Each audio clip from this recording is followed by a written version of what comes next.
tema é Enquanto Ele Não Vem. Abra comigo então, Evangelho de Marcos, capítulo 13, verso 32. Quanto ao dia e a hora, ninguém sabe. Você pode repetir comigo? Vamos lá. Quanto ao dia e a hora, ninguém sabe. Tem tanta gente dando a hora e o dia, não é? Da volta de Cristo. E o que a Bíblia diz? Quanto ao dia e a hora, ninguém sabe. E olha só o detalhe: nem os anjos, nem o Filho, Jesus. Tem gente sabendo até mais do que Jesus, né? Senão somente o Pai. Fiquem atentos, vigiem. Vocês não sabem quando virá esse tempo. É como um homem que sai de viagem. Ele deixa a sua casa, encarrega de tarefas cada um dos seus servos e ordena ao porteiro que vigie. Portanto, vigiem. Porque vocês não sabem quando o dono da casa voltará. Se à tarde, à meia-noite, ao cantar do galo ou ao amanhecer. Se ele vier de repente, que não os encontre dormindo. O que digo a vocês, digo a todos, vigiem. Digo a todos, vigiem. Amém. Que o Espírito de Deus nos abençoe. Meus irmãos, como eu disse na semana passada, em muitas igrejas não se prega mais sobre a volta de Cristo e o juízo final. Um tema tão importante que a igreja precisa conhecer. E por que é tão importante falar sobre esse assunto? Por quê? Porque a igreja precisa ter um entendimento correto e equilibrado sobre a volta de Jesus.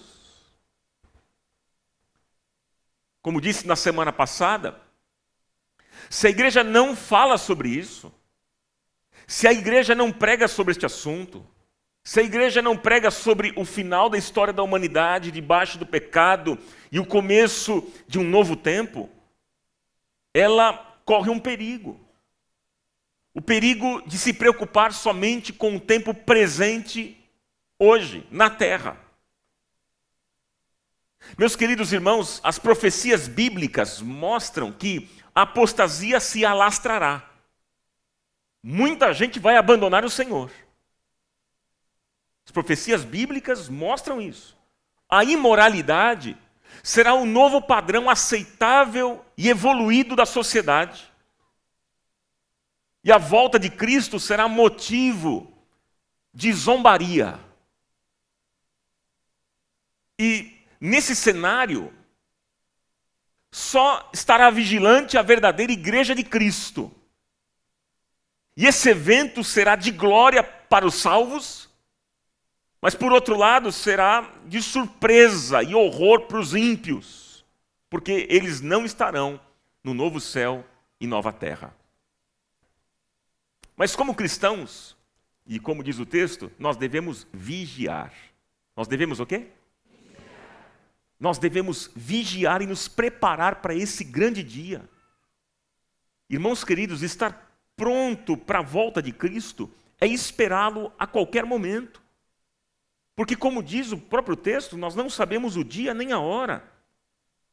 Pode acontecer hoje, daqui uma semana, como também 2000 anos, daqui 2000 anos. A gente não sabe, meus irmãos. Nós não sabemos, é por isso que nós devemos vigiar, nós devemos aguardar com zelo esse dia. Nós precisamos manter acesa em nossos corações a chama do desejo pela volta de Cristo. A Bíblia diz que aqueles que amam ao Senhor, amam a sua volta. Aqueles que amam ao Senhor, amam a sua volta. E a mensagem para a nossa vida nesses dias é aquela que eu citei na semana passada, do profeta Amós, no capítulo 4. Prepara-te, ó Israel, para te encontrares com o teu Deus. A mensagem para nós hoje é: Jesus está voltando, prepara-te, ó igreja, para te encontrares com o teu Deus. E quem tem ouvidos para ouvir, ouça, ouça. Você crê que Jesus voltará? Quantos aqui realmente creem que Jesus voltará? Seja sincero. Então, ok, nós cremos que Jesus voltará, mas o nosso estilo de vida muitas vezes não condiz com esta declaração. Sabe, queridos, nós vivemos como se Jesus nunca fosse voltar. E sem dúvida, esse dia está chegando. Está próximo. A Bíblia diz que em breve, muito em breve, aquele que vem virá e não demorará. Hebreus capítulo 10 faz essa declaração. E mesmo que muitos não acreditam que Jesus voltará, ele vai cumprir sua promessa. Ele disse que vai voltar. E ele é fiel, meus irmãos. Ele vai cumprir com aquilo que ele disse. Jesus declarou, lá em Marcos, no capítulo 14, verso 62, e vereis o Filho do Homem assentado à direita do Poderoso, vindo com as nuvens do céu. O nosso Deus não mente, meus irmãos. E a Bíblia diz que ele vela pela sua palavra para cumprir. Se ele disse que vai voltar, ele vai voltar. Jesus voltará. Jesus voltará. Mas a pergunta é: você está preparado para este grande dia? Hein, meu irmão? Minha irmã, você está preparada para este grande dia? Nós estamos preparados para esse grande dia? Eu disse na semana passada que nós vivemos o tempo da oportunidade. O tempo do quê? Da oportunidade. Se você ainda não entregou a sua vida a Cristo, se você ainda não teve um encontro real com o Senhor, hoje você tem uma grande oportunidade para isso. Para ter um encontro real e verdadeiro, nascer de novo. Lembre-se de uma coisa importante: toda oportunidade tem um tempo. Ou você agarra a oportunidade, ou ela passa, ela vai embora. Então agarra essa oportunidade, hoje ainda. Deus está te dando uma oportunidade hoje. E se você não teve um encontro real com Cristo, meu irmão, minha irmã, saiba que Ele quer transportar você do reino das trevas para o reino da luz. Ele quer fazer novas todas as coisas na sua vida. Ele quer realizar um milagre poderoso na sua vida. Tirar este coração de pedra e dar a você um coração novo, um coração de carne. Um coração regenerado. Aleluia. Irmãos, Jesus poderá voltar a qualquer instante, a qualquer momento. E isso é sério. Isso é seríssimo. Nós precisamos levar isso mais a sério. Mas enquanto Ele não volta, esse é o tema. Enquanto Ele não volta, o que é que nós devemos fazer? Eu falei na semana passada sobre a volta de Cristo e vai ser maravilhoso, vai ser glorioso. Dei alguns detalhes importantes para vocês. Ok, lindo, maravilhoso. Nós celebramos, glorificamos, aplaudimos. Ok? Mas enquanto Ele não volta, falando sobre a nossa vida aqui hoje, o que é que nós devemos fazer, irmãos? Como é que nós devemos viver? Qual deve ser o nosso estilo de vida? Hein? E aí eu queria apontar, nesta manhã, 3 aspectos importantes. 3 aspectos importantes que falam sobre como devemos viver. Poderia mencionar outros mais, mas para ser mais objetivo e didático com você, vamos pensar em 3? Pode ser? Anote aí. Como é que deve ser o nosso estilo de vida enquanto Ele não volta? Primeiro, volte ao primeiro amor. Você pode repetir isso? Mais uma vez, por favor, irmãos. Volte ao primeiro amor. Texto do Apocalipse, no capítulo 2, verso 5 diz: lembre-se de onde caiu. Arrependa-se e pratique as obras que praticava no princípio. Se não se arrepender, virei a você. Jesus vai voltar, irmãos. Virei a você e tirarei o seu candelabro do seu lugar. Essa foi a mensagem de Jesus à igreja em Éfeso. O ano passado eu fiz uma série de mensagens aqui das 7 igrejas do Apocalipse. Quantos estavam aqui naquela oportunidade? E essa foi a primeira igreja que nós estudamos.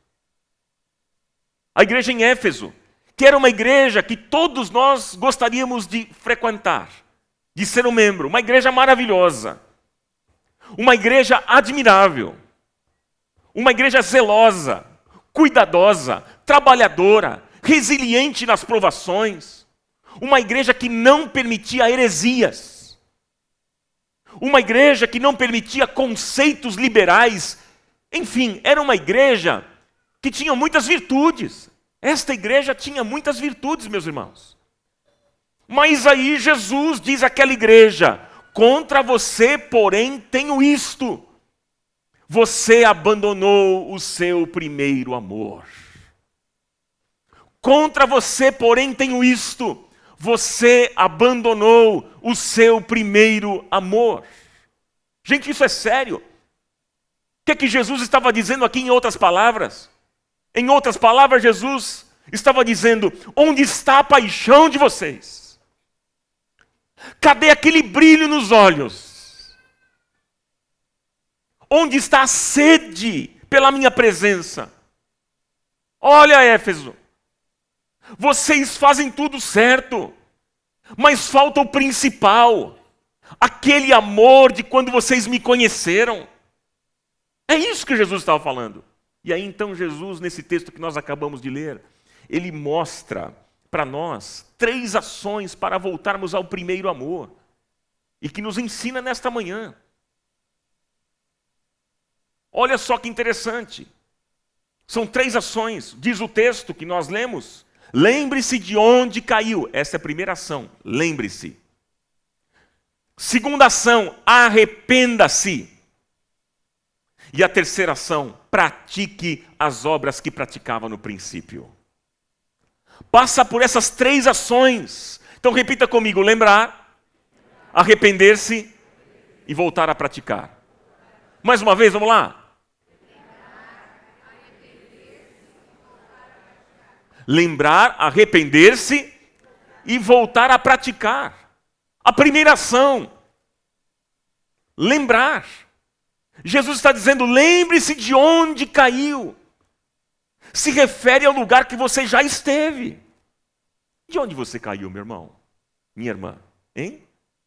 Você se lembra que quando orar, ler a Bíblia, ir ao culto era a melhor coisa do seu dia? Você lembra disso? Você lembra que ter tempo com Deus fazia você esquecer as horas? Alguém tinha que bater na porta lá do seu quarto e dizer: olha, você tem um compromisso. Você lembra quando você se quebrantava e chorava na presença de Deus?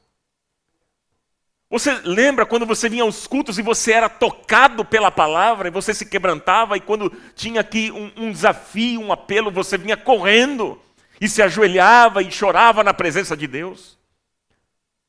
Você se lembra disso? Ah, Ronaldo, a gente não tem que viver do passado. Olha, meus irmãos, é verdade, nós não devemos viver do passado, mas nós devemos considerá-lo quando nós perdemos algo. Aí sim. Então lembre-se de onde você já esteve. Lembre-se da sua paixão pelo Senhor. Essa é a primeira ação. Qual é a primeira ação? Lembrar-se. Lembre-se. A segunda ação que Jesus mostra para nós, para voltarmos ao caminho para o primeiro amor, é arrepender-se. Qual é a segunda? Arrepender-se. E o que é arrepender-se? É mudar de direção. Mudar de postura, de atitude. E isso só acontece quando nós temos a consciência de que nós estamos na direção errada, com atitudes erradas. Como é que você vai mudar, sendo que você pensa que está certo, na direção correta? Mas quando você ganha consciência de que você está indo para um rumo errado, para uma direção errada, então você muda o caminho. Arrepender-se é mudar de direção. E quem se arrepende não dá espaço para desculpas e justificativas. Então, meu irmão, minha irmã, reconheça que, de repente, você abandonou certas práticas. Você veio aqui hoje pela manhã e você chega à seguinte conclusão: olha, Ronaldo, realmente eu abandonei certas práticas na minha vida. Reconheça isso. Reconheça que você se distanciou de Deus. Pare de ficar culpando os outros. Eu me distanciei por causa do meu marido, por causa da minha família, por causa da minha esposa, por causa do pastor, por causa da igreja. Não é você, reconheça. Você se afastou de Deus e você precisa reconhecer isso. Reconheça que você permitiu que o orgulho e a arrogância tomassem o seu coração. Reconheça. E o Senhor está dizendo: arrependa-se e volte a me colocar como prioridade na sua vida. Alguém pode dizer amém bem forte aqui nesta manhã? E a terceira ação que Jesus mostra para nós: voltar a praticar. Lembre-se. Segundo, é lembrar, arrepender-se e agora voltar a praticar. De repente você pergunta assim: ok, Ronaldo, o que fazer se a paixão foi perdida? O que fazer se a paixão foi perdida? Meu irmão, minha irmã, nós devemos voltar a fazer o que nós fazíamos antes, quando nós estávamos apaixonados. O que é paixão? Paixão é fogo. Paixão é brilho nos olhos. Paixão é sede, é vontade de fazer, é prazer. Paixão é alegria. Se você realmente deseja, se você quer paixão, você deve reavivá-la pela prática das boas obras que você fazia. Aí eu pergunto: o que é que você não tem feito mais? O que é que você fazia antes e que hoje você não faz mais? Você parou de ir aos cultos? Parou de frequentar um pequeno grupo? As nossas células? Você frequentava e não frequenta mais? Hein? Volte a vir aos cultos, a frequentar um pequeno grupo. Você abandonou a sua vida devocional, de oração, de meditação na palavra, leitura bíblica. Você parou com tudo isso? Volte a ter esse tempo. Você parou de servir na obra de Deus? Você parou de contribuir na obra de Deus? Meu irmão, minha irmã, volte a fazer isso. Volte à prática das primeiras obras e a paixão vai voltar. É necessário uma atitude. Ronaldo, eu vou esperar primeiro sentir. Eu não estou sentindo.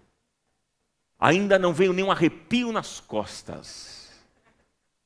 Nenhuma tremedeira. Eu não estou sentindo, mas você não tem que sentir, você precisa obedecer. Você precisa agir. Haja. Faça. Dê um passo. Obedeça. Porque quando você realimenta a paixão, ela ressuscita em seu coração. Jesus disse em Mateus capítulo 7, verso 8: pois todo o que pede, recebe. O que busca, encontra. E aquele que bate, a porta será aberta. Louvado seja o nome do Senhor.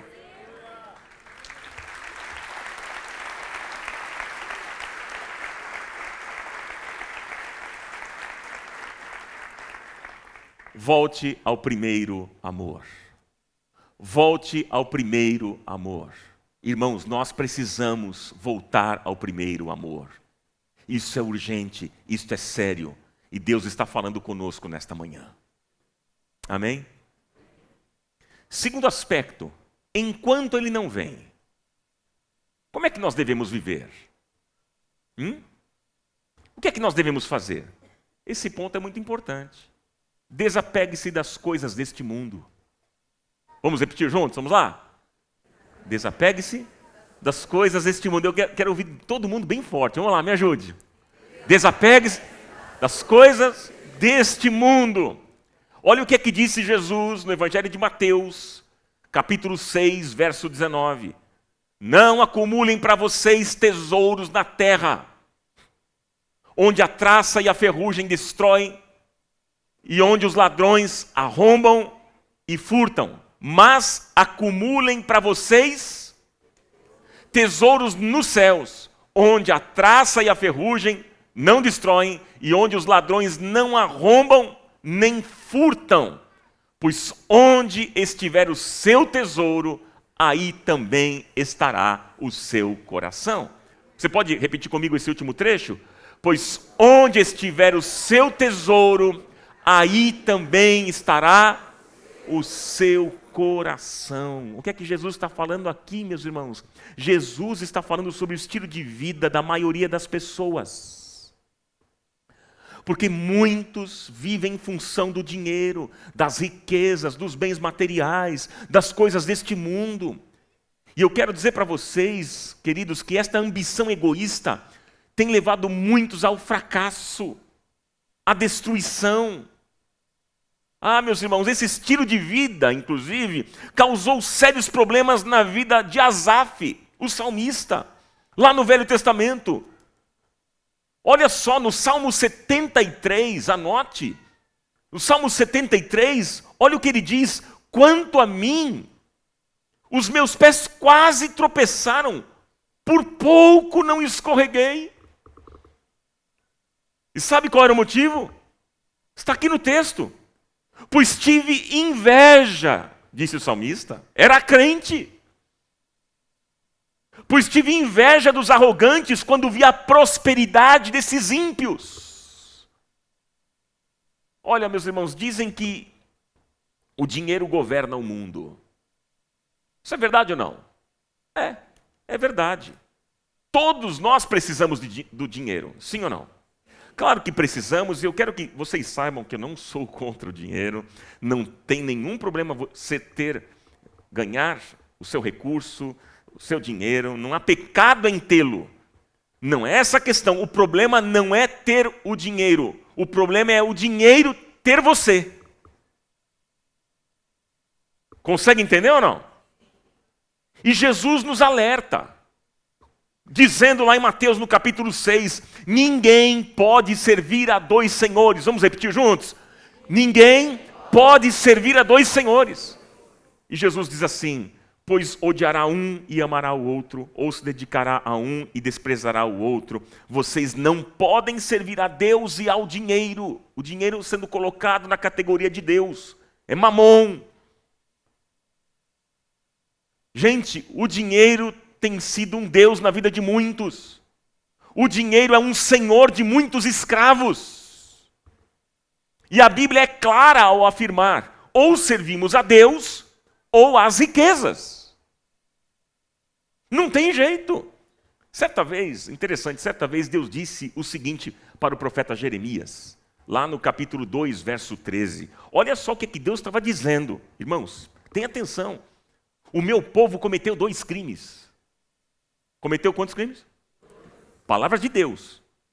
O meu povo cometeu 2 crimes. Eles me abandonaram, a mim, a fonte de água viva. Primeiro crime. Eles me abandonaram. Segundo crime, e cavaram as suas próprias cisternas. Cisternas rachadas que não retêm água. O que é que Deus estava dizendo aqui? Em outras palavras, Deus estava dizendo que aquele povo havia deixado o Senhor em segundo plano e tentava viver por si mesmo, de acordo com os seus próprios pensamentos, de maneira independente. Sabe, queridos, muitos de nós estamos ocupados com as nossas cisternas rachadas, nós estamos ocupados muito ainda com as coisas deste mundo e coisas que não agradam a Deus. Infelizmente, nós não estamos ocupados muitas vezes com as coisas que agradam o Senhor. Olha, gente, por isso que o nosso estilo de vida, ele deve ser diferente. Quem ama o dinheiro e as riquezas deste mundo, exclui Deus. Isso é seríssimo. Nós precisamos de Deus. Nós dependemos exclusivamente do Senhor.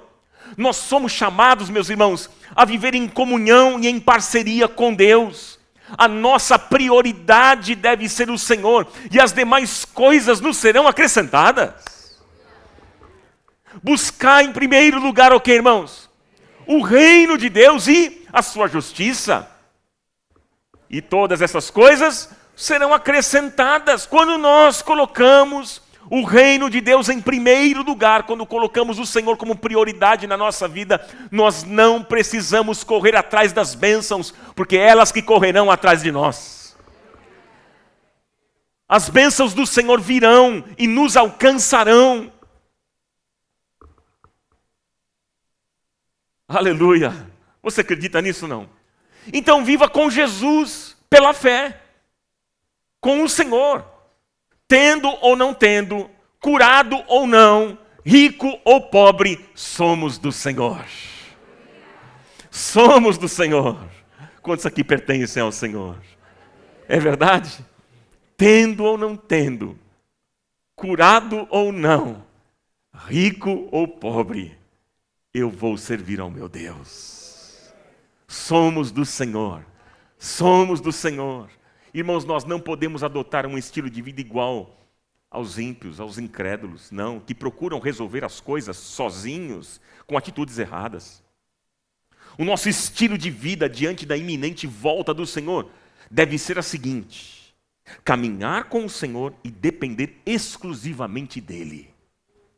Caminhar com o Senhor e depender exclusivamente dEle. Esse deve ser o nosso estilo de vida. 1 João, capítulo 2, verso 28, o apóstolo João disse: filhinhos. Eu sempre gosto da expressão de João, né? Ele trata de maneira muito carinhosa. João é conhecido como o apóstolo do amor. E é impressionante a maneira como ele trata as pessoas. Ele sempre está dizendo filhinhos, filhinhos. De um jeito carinhoso, amoroso. Essa deve ser a marca do cristão. Amém? Amém ou não amém? Amém.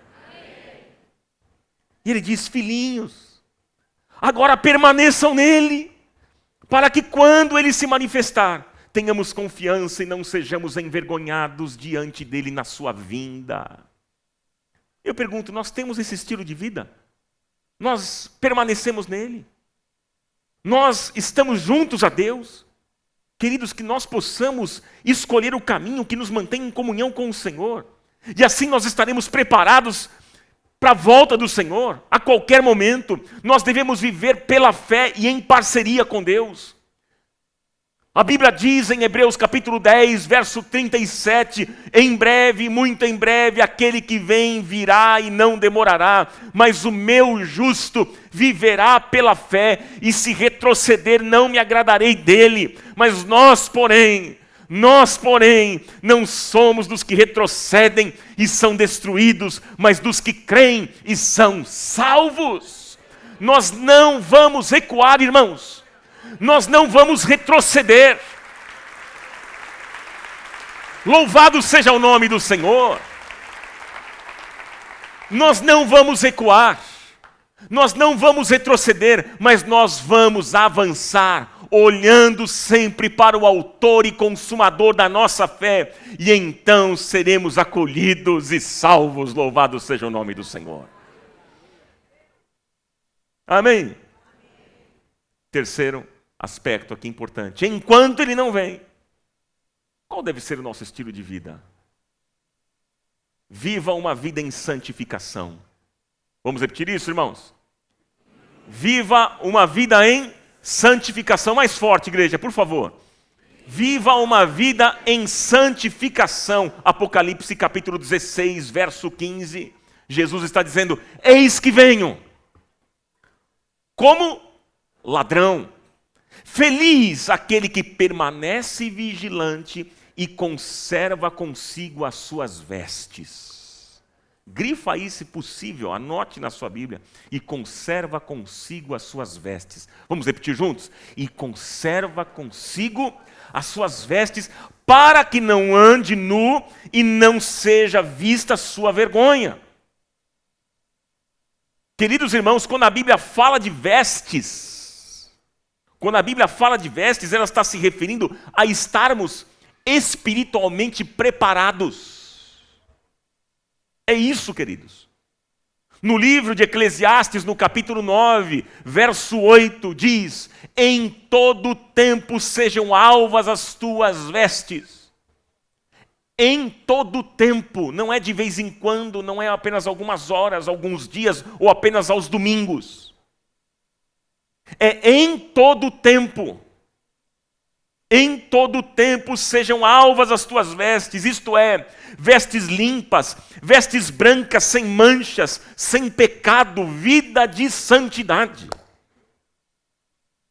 A palavra santo, no Novo Testamento, no grego, o Novo Testamento foi escrito no grego, a palavra santo é ágio, que significa separado. Qual é o significado? Separado. Nós cristãos somos separados. Do quê? Somos separados do pecado, da mentira, da maldade, da iniquidade. Somos separados. Viver em santificação deve ser o estilo de vida do cristão. Pois, como disse o apóstolo Paulo, a vontade de Deus é que vocês sejam santificados.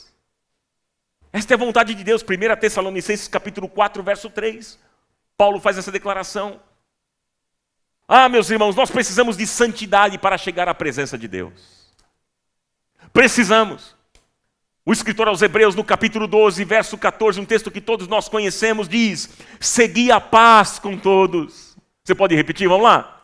Segui a paz com todos. E aí na continuação, e a santificação, porque sem a santificação ninguém verá o Senhor. Ninguém verá o Senhor. Gente, a nossa vida, ela deve ser uma busca constante de purificação e paz com os outros. Purificação e paz com os outros. Você vive em paz com as pessoas? Ou você gosta mesmo de viver no conflito?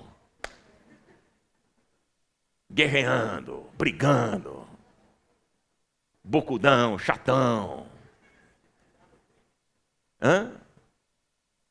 Qual é o seu estilo de vida? Você busca santificação? Irmãos, as nossas vestes espirituais, elas precisam estar em todo tempo alvas, brancas como a neve. E a única coisa, anote, a única coisa que pode sujar as nossas vestes espirituais é o pecado. É o quê? Pecado, gente. O pecado é uma desgraça. O pecado tem um salário. Qual é o salário do pecado? É a morte.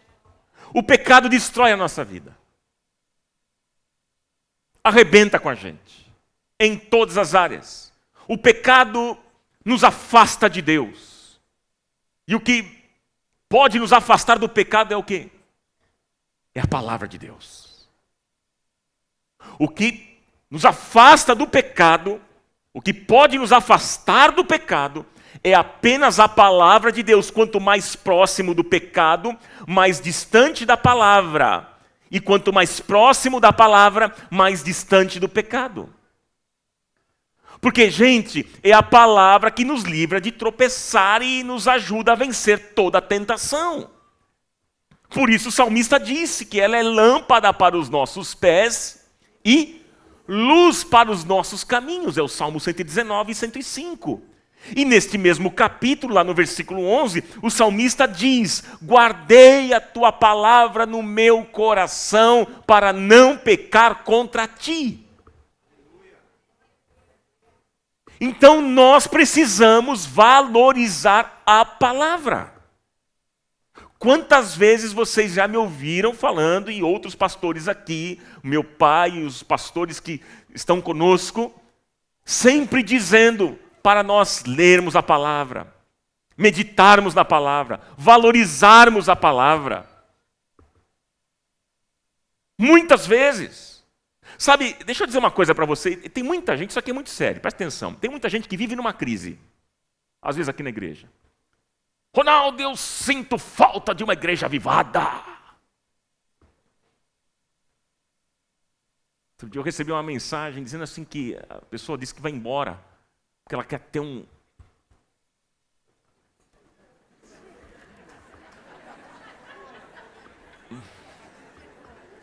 Escreveu lá, quer ter o avivamento, que ela quer experimentar o avivamento. Então eu fico pensando, o que você entende por avivamento?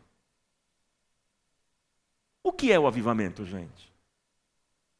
Tem gente que confunde avivamento, vida cristã, com reteté, com gira-gira, com cai-cai, com falar em línguas. Ah, hoje ninguém falou em línguas, esse culto está sem unção, não tem avivamento aqui. Vou embora dessa igreja. Tem gente que pensa que isso é avivamento. E aí entra numa crise. Por causa de um conceito equivocado. Gente, avivamento, vida cristã não é reteté, mas é uma vida de obediência e santidade.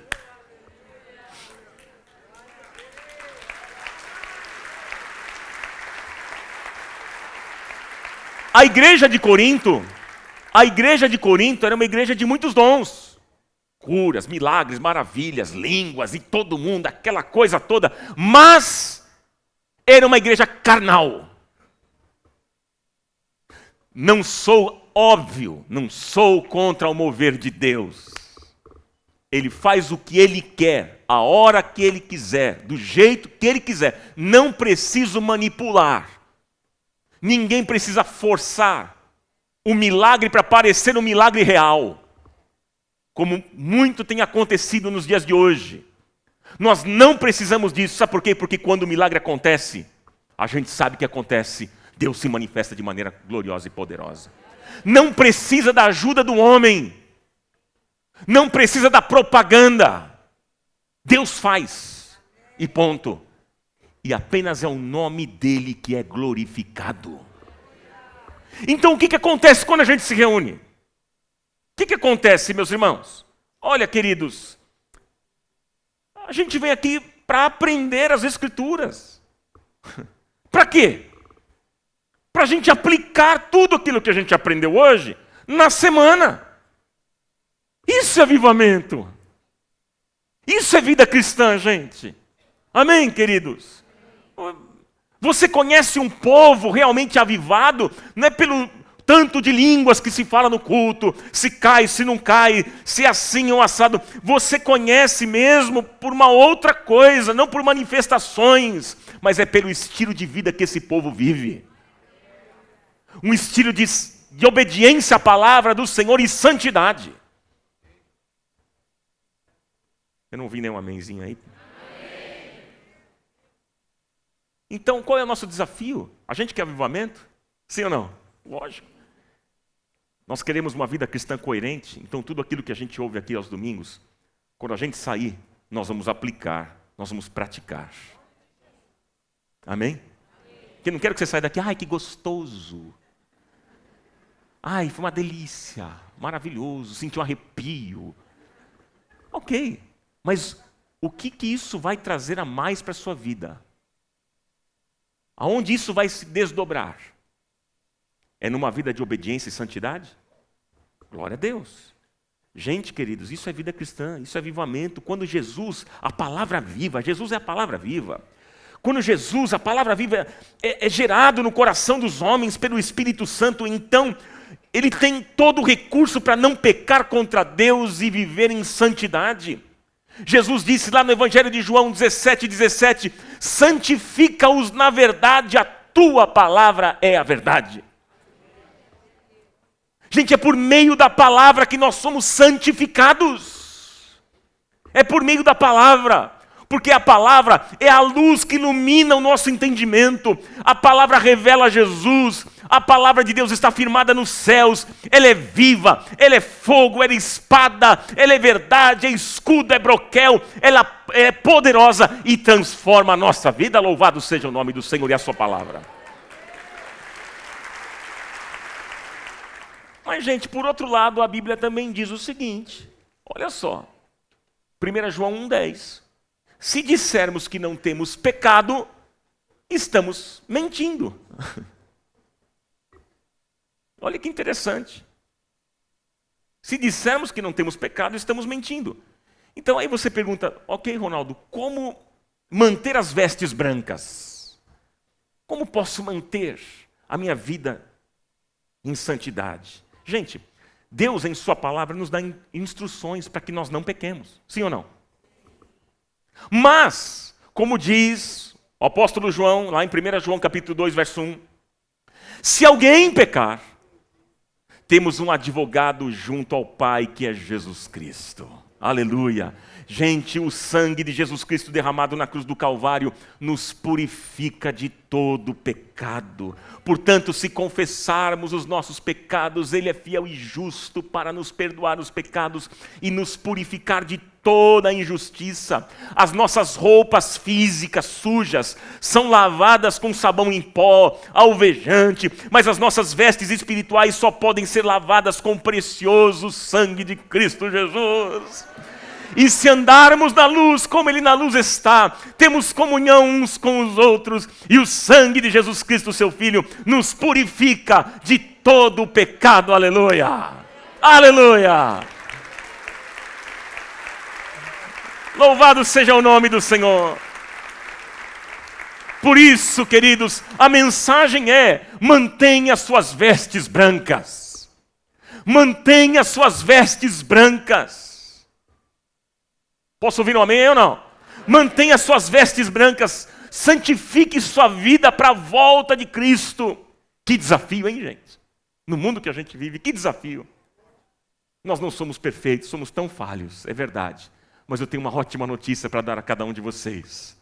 Aquele que começou a boa obra na sua vida, Ele vai aperfeiçoar até a volta de Cristo Jesus. Deus não desistiu de você. Deus não desistiu de você. Ele começou uma obra. Esta obra é boa. E Ele vai aperfeiçoar até a volta do Senhor. Aleluia.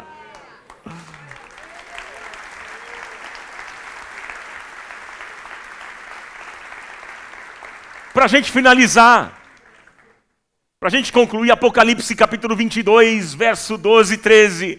Eis que vem em breve, diz o Senhor, a minha recompensa está comigo, e eu retribuirei a cada um de acordo com o que fez. Eu sou o Alfa e o Ômega, o primeiro e o último, o princípio e o fim. Irmãos queridos, nós precisamos confiar que Deus tem uma recompensa para cada um de nós. Sabe, muitas vezes nós ficamos esperando o reconhecimento das pessoas. Ficamos esperando a recompensa nesta terra. E ficamos frustrados, ficamos decepcionados. Ficamos também frustrados com as injustiças que acontecem ao nosso redor, sim ou não? Ficamos. Mas a Bíblia diz que todos serão julgados segundo as suas obras.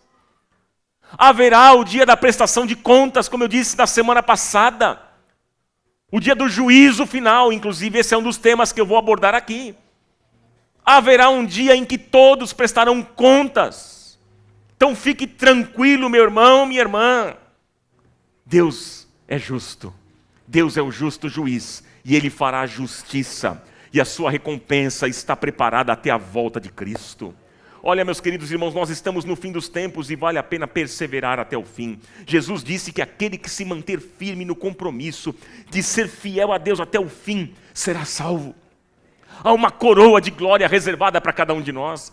Creia nisso, acredite nisso. E um dia, o Senhor dirá: eu preparei um lugar para você. Na casa de meu Pai tem muitas moradas. Se não fosse assim, eu teria dito a você. E quando você chegar lá, eu vou honrar a sua vida e a sua fidelidade. Tem lugar para você. Aleluia! E aquilo que olho nenhum viu, ouvido nenhum ouviu, mente nenhuma imaginou, é o que Deus preparou para aqueles que o amam. Portanto, queridos, os nossos sofrimentos atuais não podem ser comparados com a glória que em nós será revelada naquele dia. Nós estamos a caminho do nosso lar celestial.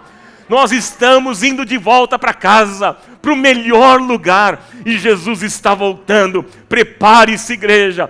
Prepare-se, igreja. Prepare-se para esse grande dia. Levante-se e prossiga firmemente para o alvo, para um final feliz, sem fim, com Jesus. Portanto, Maranata, ora vem, Senhor Jesus. Aleluia!